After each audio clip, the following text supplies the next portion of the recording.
CAFO, ¿no? Ortésis de rodilla propiamente dicho es CAFO. En este caso sería CHICAFO. Las ortesis de cadera son aquellos que vamos a utilizar ¿para qué? Para disfunciones que hay a nivel de la articulación de cadera, ¿no? Puede ser de manera directa o de manera indirecta. La finalidad es la estabilización o corrección. Ahora, para tú poder estabilizar la cadera o corregir la cadera depende de otros segmentos, ¿no? Tienes que ver cómo está la pelvis, cómo está el tronco, cómo está la rodilla, cómo está el tobillo y cómo está el pie. Los diseños en su gran mayoría son para disfunciones pediátricas, ¿no? Pero sin embargo también existen otros dispositivos como para problemas reumatológicos, traumatológicos y neurológicos. Los que tienen efecto directo, ¿no? Buenas noches. Exclusivamente los que tienen efecto directo son ¿para quiénes? Para problemas de displasia de cadera, ¿no? Ustedes ya saben cómo se hace el diagnóstico de displasia de cadera. Entre los ortéticos más comunes para displasia de cadera, ¿cuáles tenemos? El arnés de Pavlik, ¿no? Es un arnés que se utiliza en los primeros 6 meses de vida, ¿no? Es un arnés con fijación torácica y escapular, apoyo blando. Las correas anteriores que controlan la fricción. ¿De cuántos grados? De 100 a 110 grados. Ella está muy concentrado, ha leído o está leyendo la diapositiva. Correas posteriores controlan la abducción entre 40 a 60 grados. Los primeros 6 meses de edad. ¿Por qué los primeros 6 meses de edad? Porque el niño todavía no hace desplazamiento. ¿Por qué en flexión de 100 a 110 grados y abducción de 40 a 60 grados? ¿Por qué creen? Mientras van pensando, una hora me responden y yo voy avanzando. ¿Para qué? ¿Por qué creen? Fuerte, sin miedo. No. Para favorecer la coaptación articular, ¿no? Si ustedes llevan la cadera en flexión y abducción, ¿qué pasa con la cabeza femoral? Se coapta sobre el acetábulo. Entonces, un problema de displasia de cadera, ¿cuál es el problema? Que la cabeza femoral no ha terminado de formarse. Como no se ha formado, sale del cuadrante. Entonces, si tú coaptas adecuadamente la cabeza femoral, ¿qué favoreces? La remodelación de la cabeza femoral, porque hay una mejor circulación sobre esa zona, ¿no? Entonces, ¿cuál va a ser el efecto biomecánico? Favorecer la coaptación articular de la cabeza femoral para que nos beneficie en la remodelación, ¿no? de dicha cabeza, ¿no? Acá tenemos el pañal de Frechka, ¿no? El pañal de Frechka, arnés también con fijación torácica, bandas para el muslo, ¿no? Bandas para el muslo, quiere decir, va a aperturar la cadera, lo va a llevar en abducción de 40 grados y tiene un dispositivo metálico. O sea, ¿ustedes ven este pañalito? ¿Lo ven? Sí. Este centro, ¿de qué estructura está hecho? De material metálico, ¿no? Brinda menos estabilidad que Pavlik, secundando su indicación. ¿Qué quiere decir? La primera opción, ¿quién es?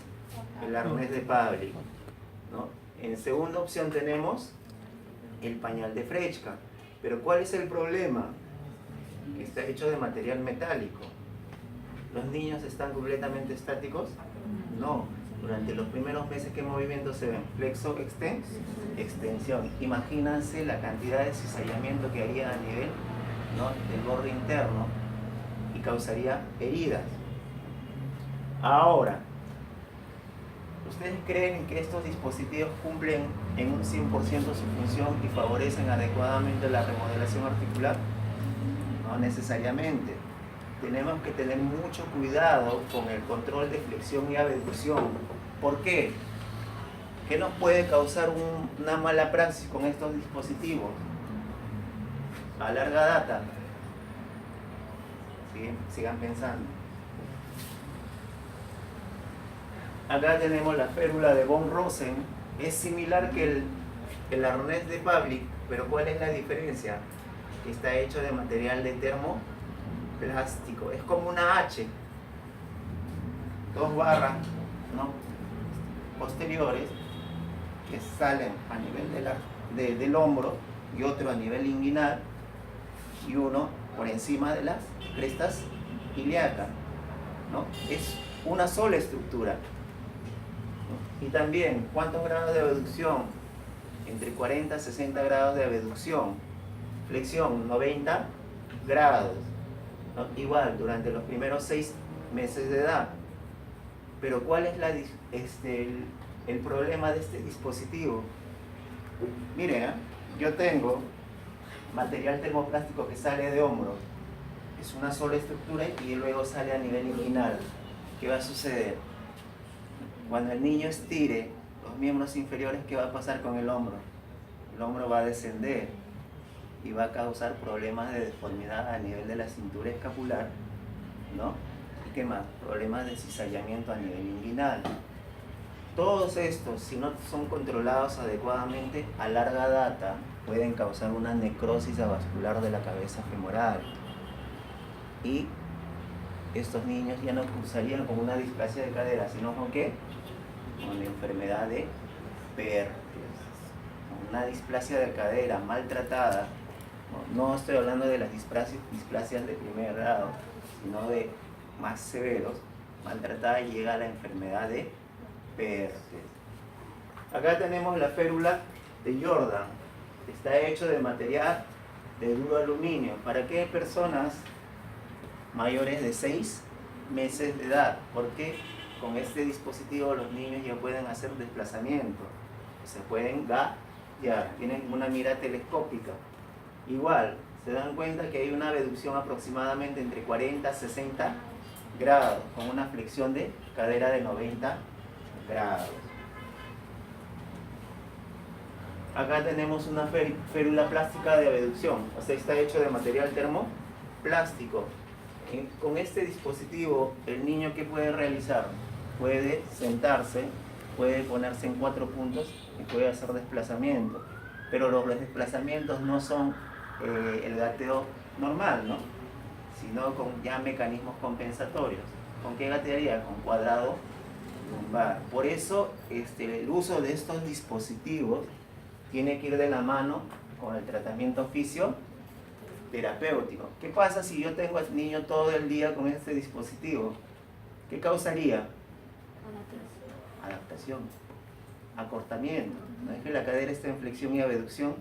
¿Quiénes se acortarían? Los flexores de cadera. ¿Quiénes más? Glúteo medio, ¿no? ¿Qué más? Los isquiotibiales.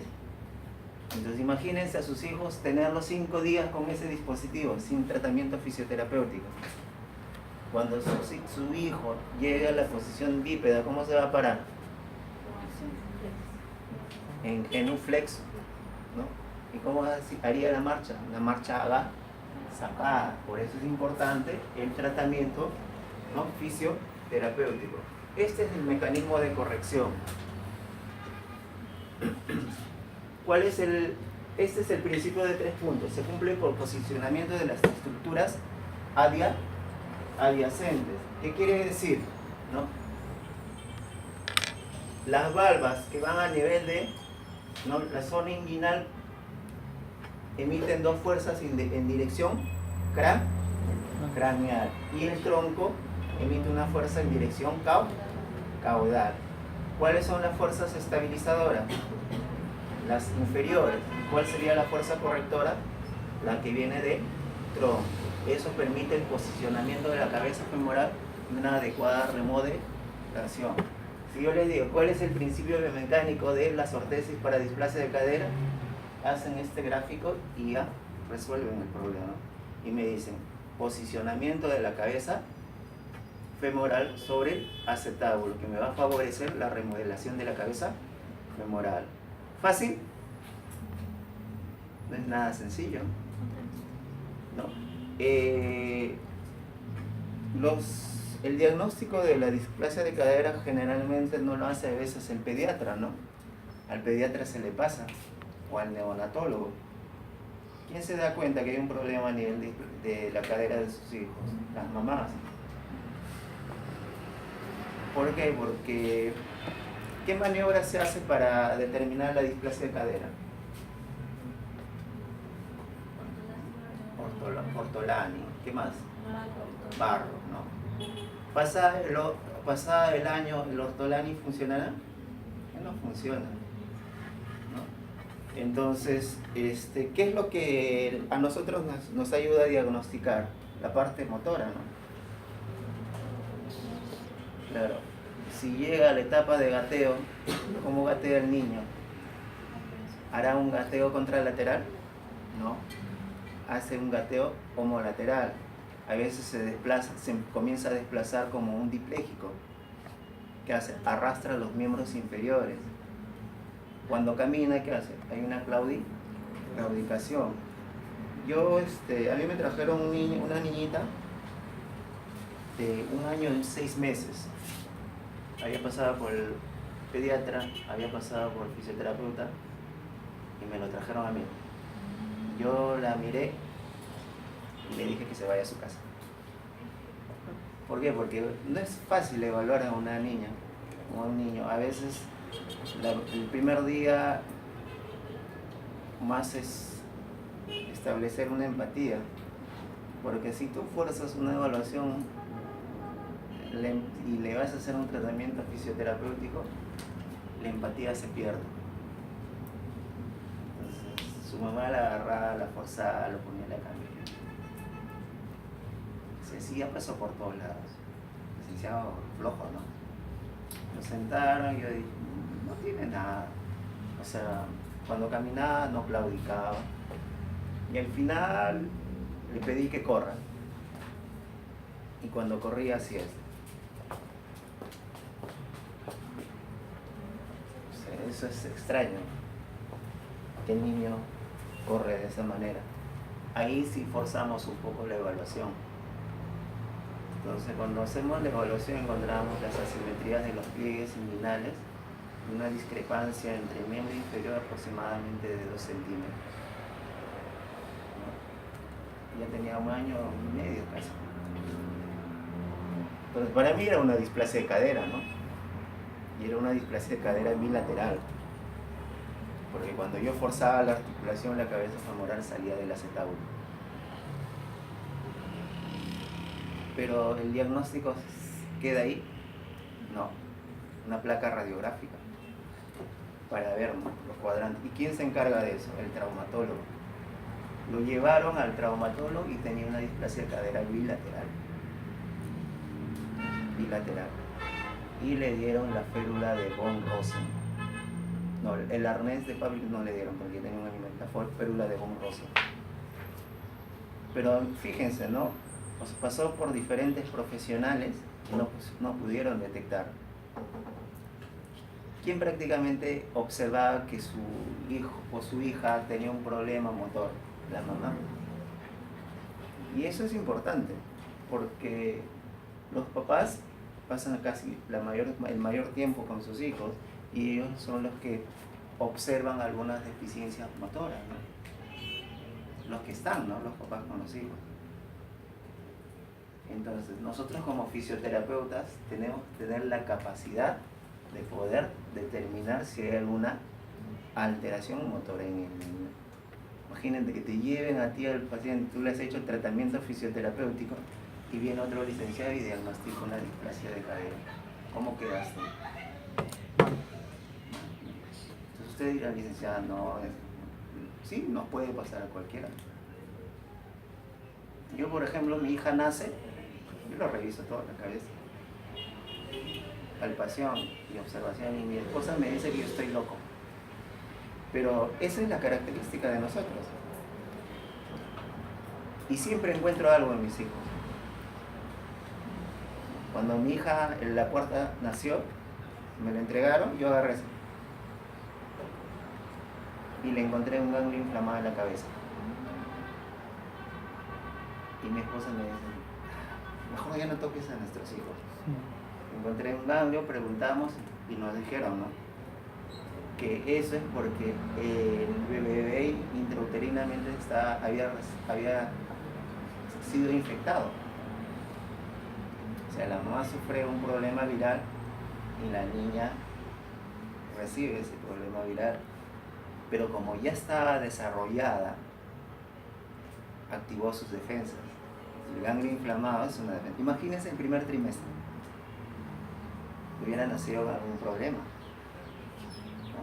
Entonces, las características de nosotros es eso: la observación, la palpación, el análisis. Si nosotros no hacemos eso, muchas cosas cuando hagamos el tratamiento se nos va a pasar por encima, ¿no? Por eso yo les decía, ¿no?, la habilidad visual. ¿Y cómo ganan la habilidad? Observando. Mi tercer hijo, cuando nació, miren, nació con Apgar 9, ¿no? Después de 5 minutos, Apgar 10.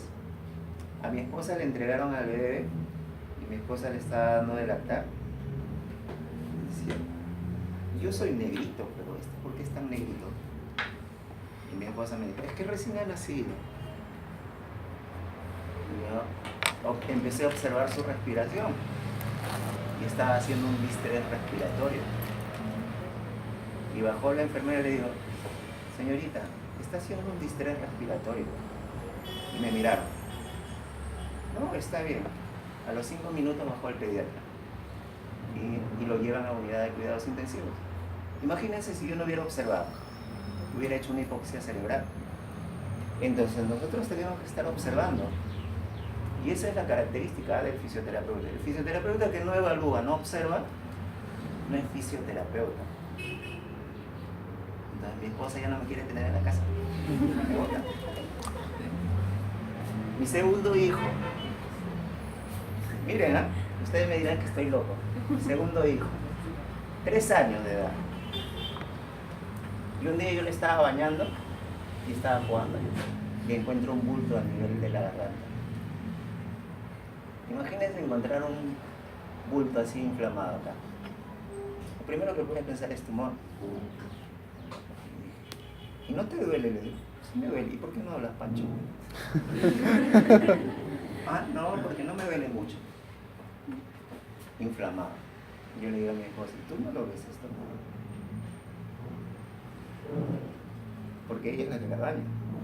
¿Y cuántas veces a la semana le baño? Una vez. Y eso porque llegó temprano, ¿no? Hicieron una ecografía, le dijeron, ganglios infartados, un mecanismo de protección a un proceso viral. Cumplió 6 años, 3 años consecutivos, inflamada y desinflamada, hasta que le hicieron una biopsia, ya negativa. Un proceso viral reactivo era. Pero miren, ¿eh?, ¿ustedes creen que si hubiera sido fisioterapeuta hubiera hecho eso? No. Interesado.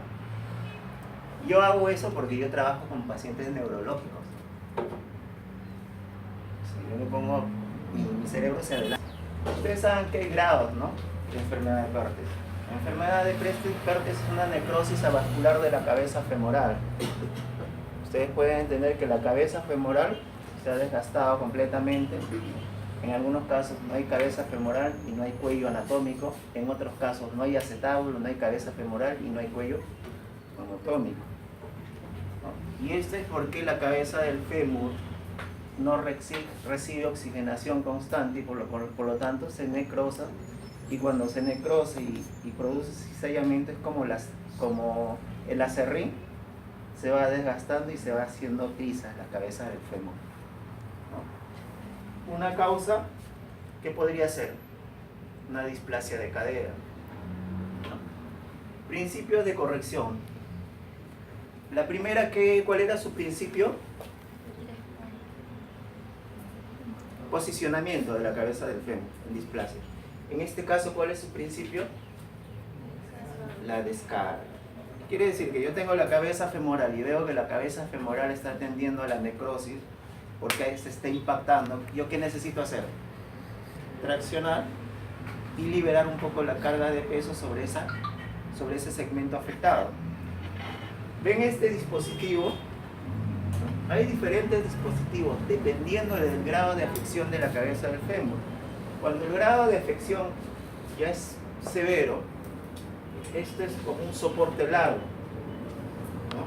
Como un soporte largo.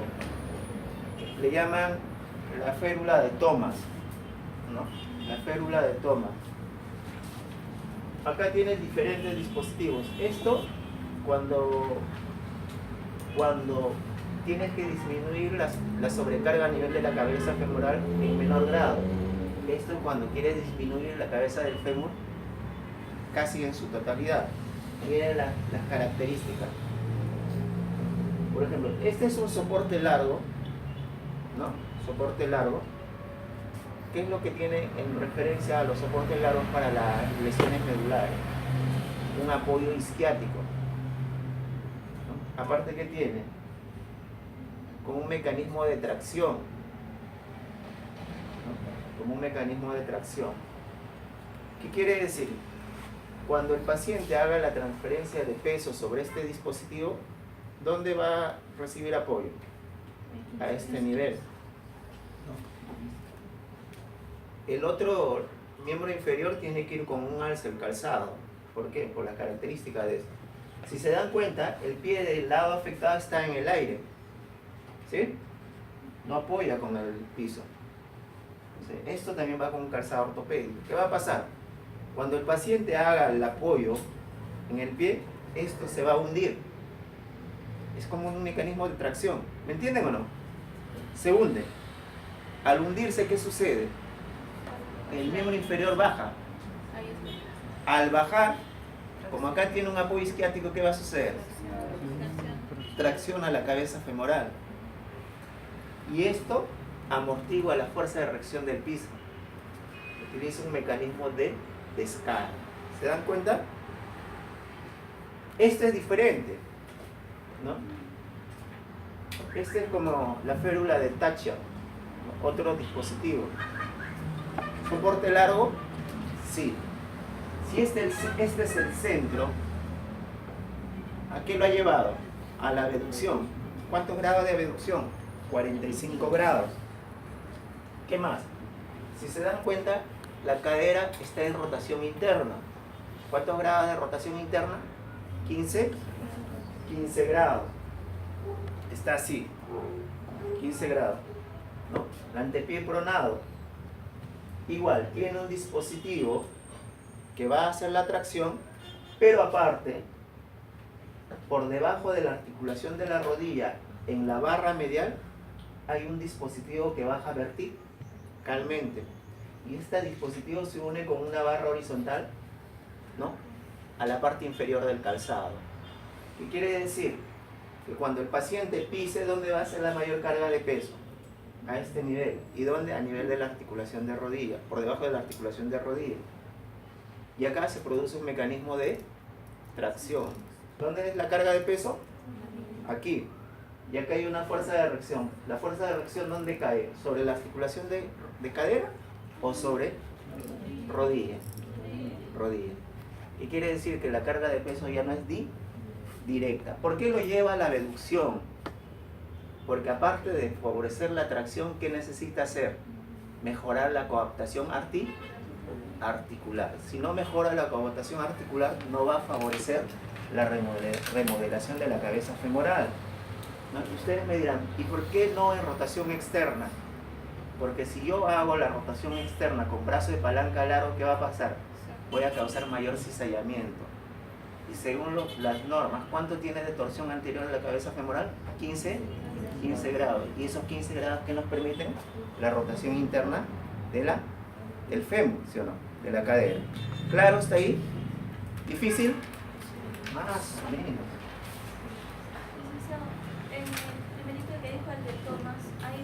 No hay abducción y no hay rotación interna. ¿Por qué? Porque se utiliza en casos de enfermedades de partes de segundo grado. Esto es lo anterior que les mostraba, pero está hecho de material de duroaluminio. En este caso tenemos material de termoplástico, ¿no? Acá es la variante que, igual, miren, abducción, rotación interna y con el dispositivo ya por encima de rodilla. ¿Se dan cuenta? Pero está hecho de material de termoplástico. Miren cómo camina el niño, ¿no? Con uno flexionado en rotación interna y con el otro extendido. ¿Qué quiere decir? El que hace la fase de apoyo se extiende. Acá tiene una articulación mecánica libre que va a permitir la flexión. Hay diferentes férulas que se utilizan para enfermedad de Pertes. En niños hay una que es la de Toronto, ¿no? Y hay otro que es la de Atlanta. Esta es la de Toronto, cuando la enfermedad de Pertes es bilateral. Miren, 2 barras, abducción, rotación interna, ¿no? Pronación con un alza, ¿no? Que me permite abducción de 45 grados, rotación interna de cadera 15 grados, ¿no? Y el pie pronado. Luego sale una mira telescópica del centro, que aquí hay una barra que une ambas barras, ambos soportes largos, una mira telescópica vertical que se une a barras horizontales. ¿Qué quiere decir? Que el niño va a estar en esta posición. Y como esto es una mira telescópica, ¿la mira telescópica qué hace? Se alarga y se acorta. ¿El niño cómo va a caminar? Enfermedad de Pertes bilateral, ¿no? La articulación de rodillas se queda bloqueada en extensión. ¿Okay? Cuando es bilateral, ¿dónde se produce la descarga? En el centro, sobre la mira telescópica. ¿Cuál es la desventaja de este dispositivo? Que es discapacitante. Le quita función al niño, no va a poder realizar ninguna actividad. Y si realiza la marcha, se recomienda que la marcha sea con ayudas técnicas para la marcha, bastones o andador. Y siempre va a ser dependiente de la mamá o el papá para poder colocarse el dispositivo. Imagínense, ante este problema, ojo, pero esto te produce mayor estabilidad y favorece una mejor descarga, ¿no? Sobre la cabeza femoral. Ante este problema, este es también de Toronto. Ante este problema, ¿qué sale? La ortesis de Atlanta, ¿no? Brazo de palanca corto.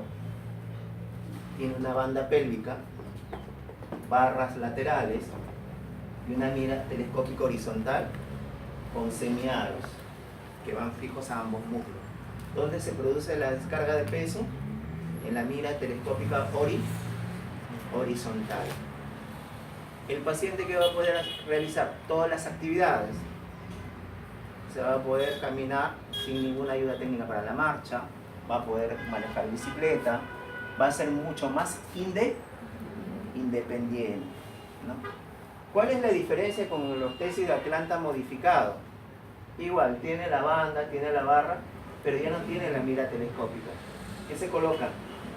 Valvas, ¿no? Estas valvas van a disminuir la sobrecarga sobre la cabeza femoral,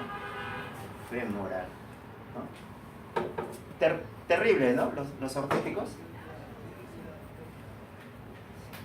El swash, que también es una ortesis directa o indirecta.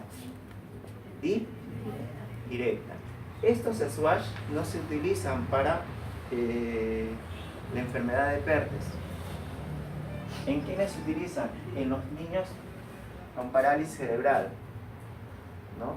En los diplégicos, que tienen una hipertonía exacerbada, ¿no? ¿Qué buscan?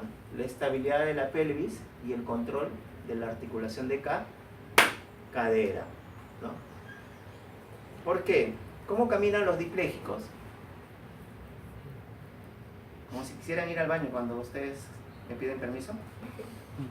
Así, ¿no? Ahí camina. Un dipléjico camina de esta manera. Al caminar así, ¿qué grupos musculares están hiperactivos, Hanampa?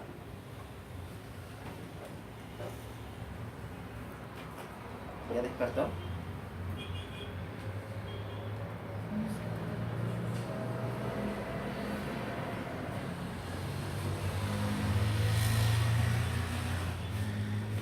Chávez.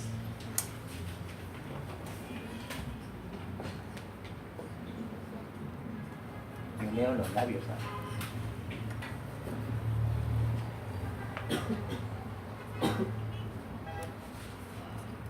Chicos, me pongo triste. Y estoy así. Aductores. ¿Qué más? Rotadores internos. ¿Qué más? Flexores. Y si eso predomina, ¿no? ¿Qué sucede con la cabeza del fémur? Se puede subluxar. Entonces yo al colocarle esto, ¿qué hago?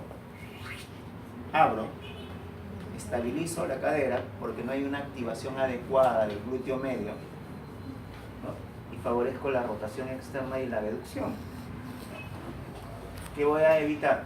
Que esa cadera termine luxada.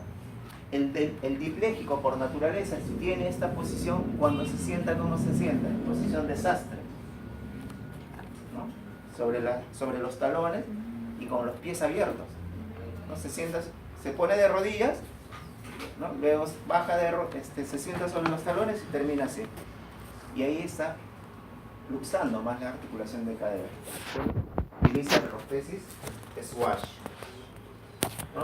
Ahí lo que les decía, los mecanismos de control favorecen la abducción y de esa manera, al favorecer la abducción con un alineamiento adecuado, va a mejorar la activación del glúteo medio. Es decir, ¿esto qué hace? Hace esto. Rota. Acá tengo valva. Gira al fémur. Giró al fémur, lo va a mantener en posición de alineamiento. Si yo alineo y hago la transferencia de peso en este miembro inferior, ¿qué va a favorecer? Que se active el glúteo medio. ¿Por qué el glúteo medio no está activo? Porque predominan los aductores, rotadores internos, ¿no? y los flexores. En una posición del miembro inferior hasta en esta. ¿Ustedes creen que el glúteo medio se active? No, porque el glúteo medio, ¿en qué tipo de contracción está?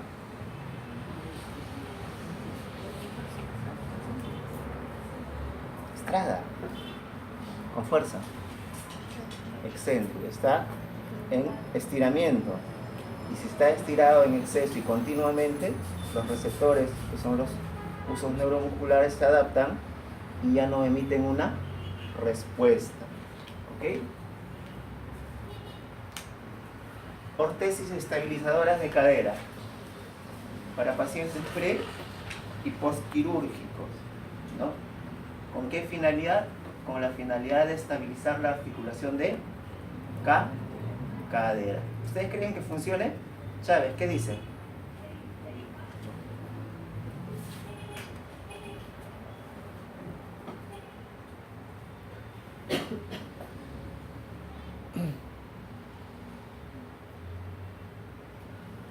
Quiero empezar el taller porque los veo dormir y les voy a dar un beso ahorita. Que no se duerman.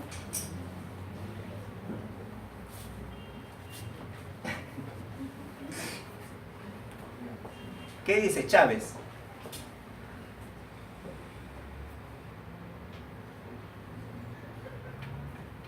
Di sí o di no. Di algo. No sé.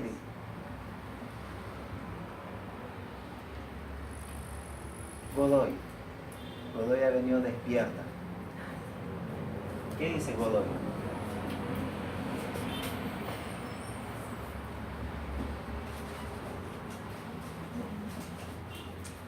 Pacientes postquirúrgicos, ¿no? Sí les va a ayudar, porque se supone que un paciente postquirúrgico, que sea por un problema de cadera, los grupos musculares no están completamente afectados. Puede haber una debilidad, pero más por que ya está en etapa de reposo. Que si tú quieres iniciar la verticalidad, le puedes dar este dispositivo con un mecanismo de ayuda, no para que lo use para siempre. ¿Por qué? Miren, tengo un estabilizador, es una faja, una barra con una articulación mecánica de cadera y una valva a nivel del muslo. ¿Qué va a pasar? Cuando yo haga la carga de peso sobre este dispositivo, sobre este miembro inferior, ¿qué va a suceder? esto va a emitir una fuerza, ¿no?, en dirección contraria. Al activarse esto en esta dirección, ¿qué va a pasar con este dispositivo? Estabiliza la cadera para que no haga una lateroversión, empujando la cadera en dirección contraria a la otra fuerza. Y a la vez, ¿qué sucede aquí? Se produce como un mecanismo de distracción. La banda más la banda jala hacia arriba y la valva jala hacia abajo. ¿Por qué? Porque la banda está sobre la cresta ilíaca. Y como son un solo dispositivo, cuando cargue peso, si esto quiere empujar a este lado y empuja hace una fuerza de reacción contraria, empujando hacia la izquierda, al empujar a la izquierda, ¿qué va a pasar?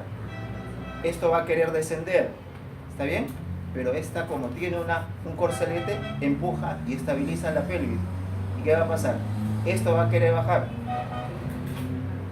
Como está fija sobre la cresta ilíaca, va a emitir una fuerza en dirección superior, y la de acá, que es la valva del muslo, va a emitir una fuerza en dirección inferior. ¿Qué hace?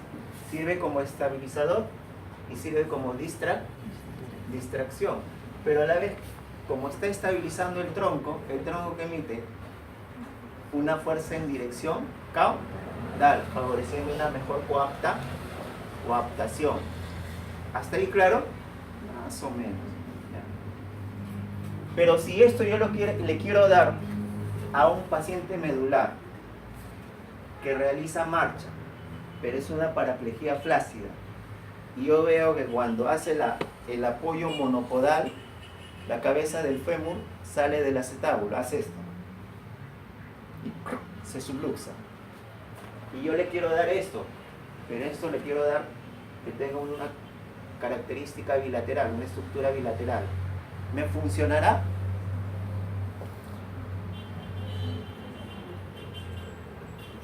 ¿Qué dice Vega?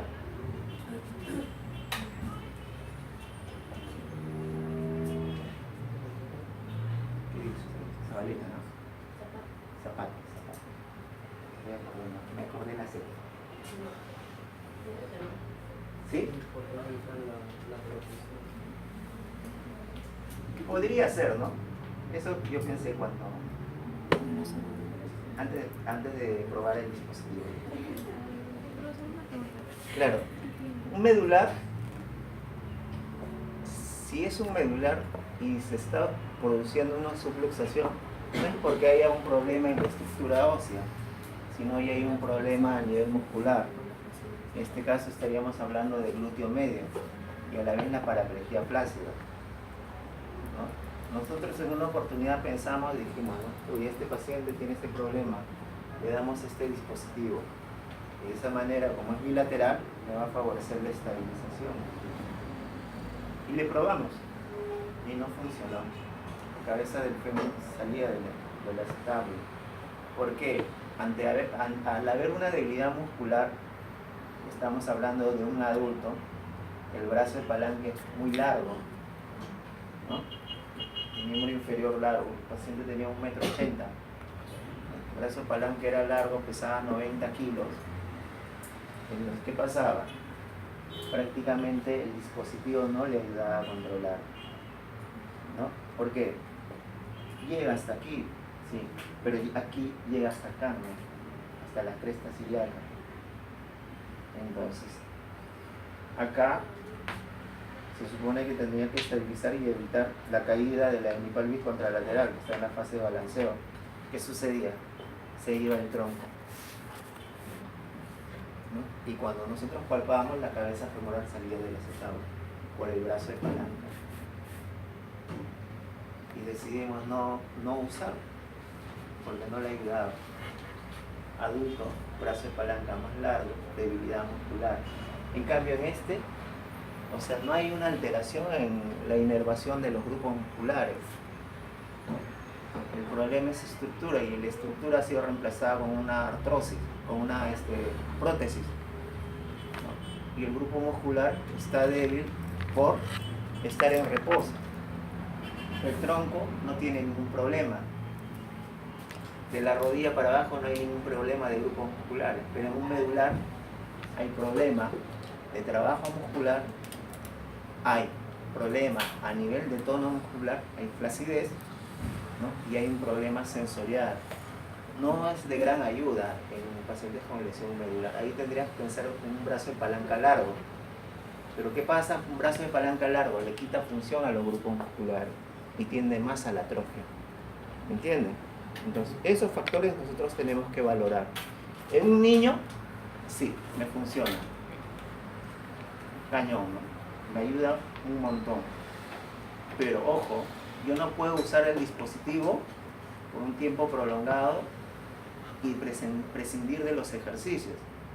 ¿Qué característica tiene el dispositivo?